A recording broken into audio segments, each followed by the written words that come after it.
everyone, this is Megan from the Toasted Marshmallow Kitchen. In today's video, we're making 3 tasty dinner recipes.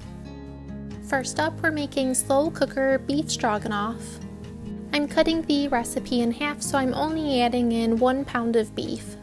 You'll want to use beef similar to stew meat, but this is all my store had in stock.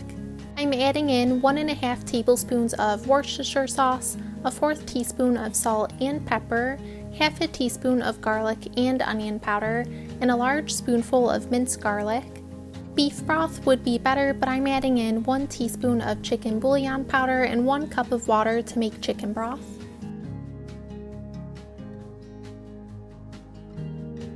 I'm giving this a quick stir and cooking this on low for 8 hours.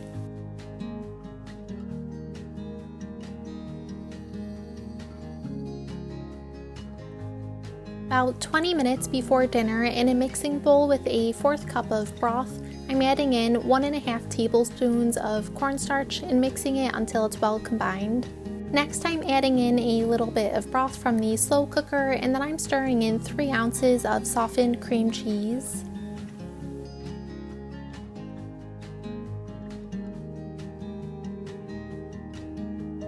After a quick stir, 1/2 cup of sour cream will be added.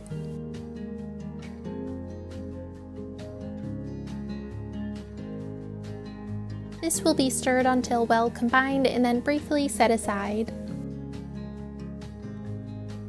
Back over to the slow cooker, I'm going to break up the cooked beef and stir in the cornstarch mixture.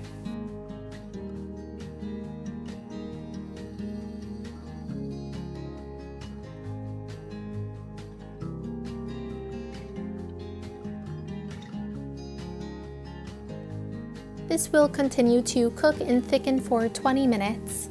We served this over cooked egg noodles, and then I sprinkled some dried parsley on top. This meal doesn't look like much, but it really is tasty and easy to throw together.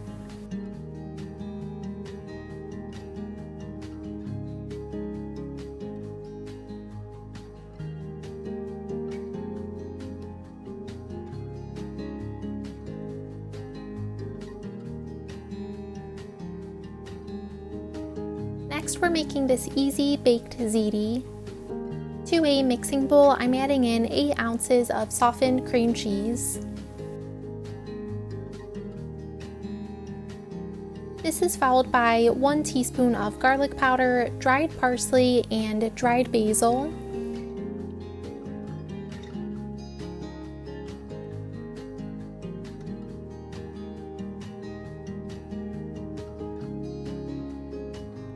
Now I'm pouring in 1 24-ounce jar of pasta sauce, as well as 1 can of petite diced tomatoes.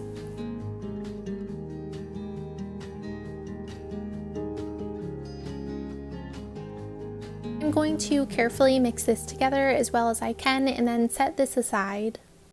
In the meantime, I'm cooking 1 pound of pasta according to the package directions. Once the pasta is cooked and drained, I'm pouring in the saucy mixture and stirring it well.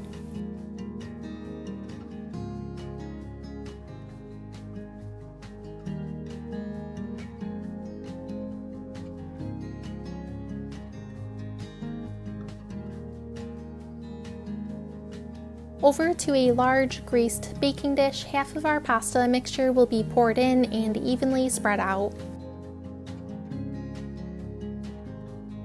Now I'm taking 1/2 cup of sour cream and spreading it over the pasta.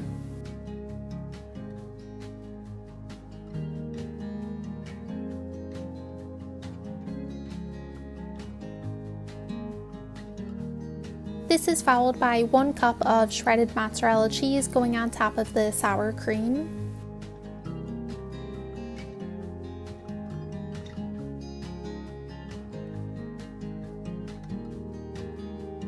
The remaining pasta will go over top the cheese.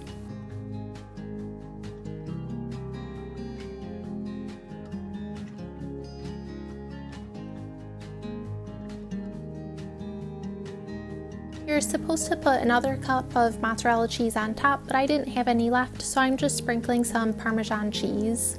This will bake in an oven at 375 degrees for 15 to 20 minutes. This pasta was so creamy and it makes a ton. I actually ended up freezing some of the leftovers.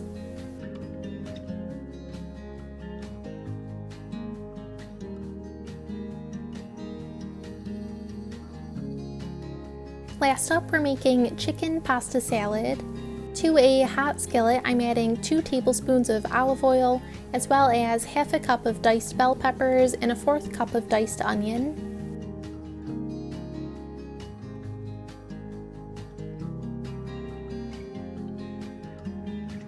This will be seasoned with some salt and pepper and then cook for about 7 minutes until they've become soft.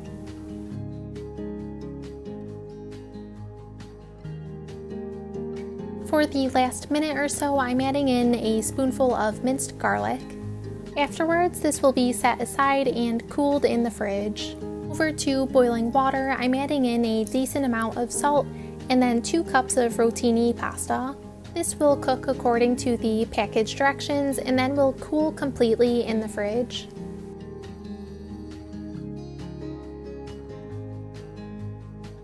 Right before dinner time, in a serving bowl, I'm adding in 3 cooked in cube chicken breasts that have cooled down, our chilled peppers and onions, a 1/3 cup of mayo, 1 tablespoon of Dijon mustard, and 1 tablespoon of lemon juice.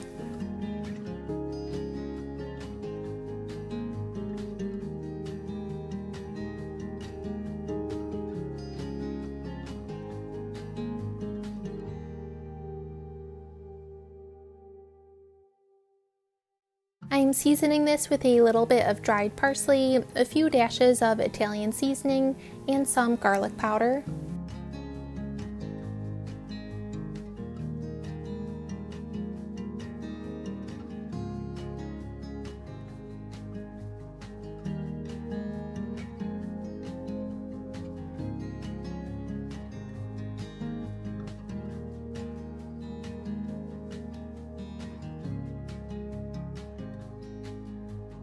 I'm going to stir in our cooked pasta and then this is ready to immediately eat.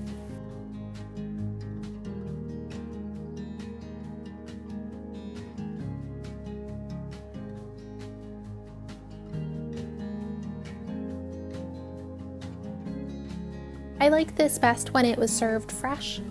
The next day, after it was in the fridge all night, it reminded me too much of mac salad, which isn't necessarily a bad thing. Thanks for watching. All recipes will be linked in the description box.